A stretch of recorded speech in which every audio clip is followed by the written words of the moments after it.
ఆరోగ్యకరమైన సమాజం కోసం అంగన్వాడీ కేంద్రాలు పనిచేసే విధంగా కూటమి ప్రభుత్వం దిశానిర్దేశం చేసిందని పెద్దాపురం ఎమ్మెల్యే నిమ్మకాయల చినరాజప్ప పేర్కొన్నారు.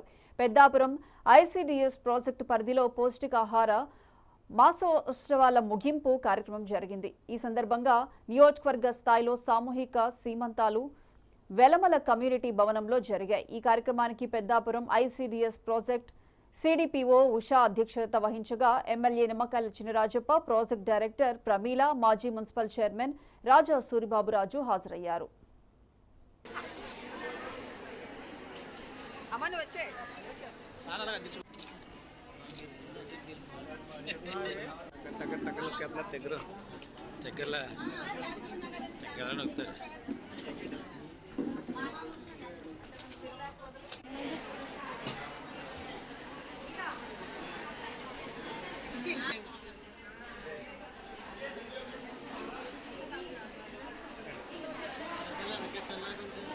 ఓకే పెట్టండి.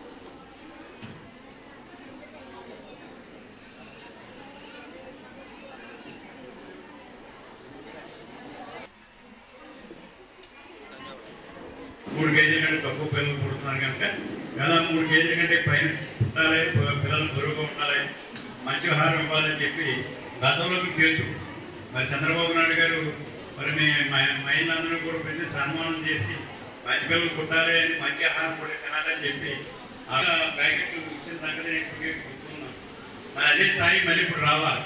ఎందుకంటే 5 సంవత్సరాల తర్వాత ఇవాళ మేము ప్రభుత్వం వచ్చిన తర్వాత వీళ్ళ మహిళలకు సంబంధించి కానీ పిల్లలకు సంబంధించి కానీ ఏ సమస్య ఉన్నా పరిష్కారం చేసే బాధ్యత మేము తీసుకోవాలి.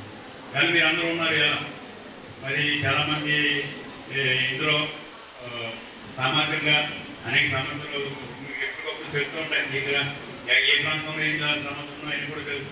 పక్క వాళ్ళ సమస్య తెలుసు, మీ సమస్య తెలుసు.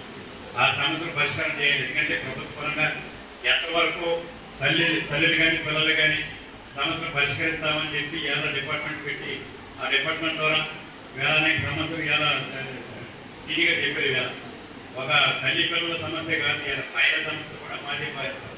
వేళ మహిళలందరికీ కూడా రక్షణ 3 కేజీల కంటే తక్కువ పిల్లలు పుడుతున్నారు కనుక వేళ 3 కేజీల కంటే పైన పుట్టాలి, పిల్లలు బరువుగా ఉండాలి, మంచి ఆహారం ఇవ్వాలని చెప్పి గతంలోకి తెలుసు. మరి చంద్రబాబు నాయుడు గారు మరి మహిళలందరూ కూడా పెట్టి సన్మానం చేసి మంచి పిల్లలు పుట్టాలి, మంచి ఆహారం కూడా తినాలని చెప్పి అలా ప్యాకెట్లు ఇచ్చిన సంగతి నేను గుర్తున్నాను. మరి అదే స్థాయి మళ్ళీ ఇప్పుడు రావాలి. ఎందుకంటే 5 సంవత్సరాల తర్వాత ఇవాళ మేము ప్రభుత్వం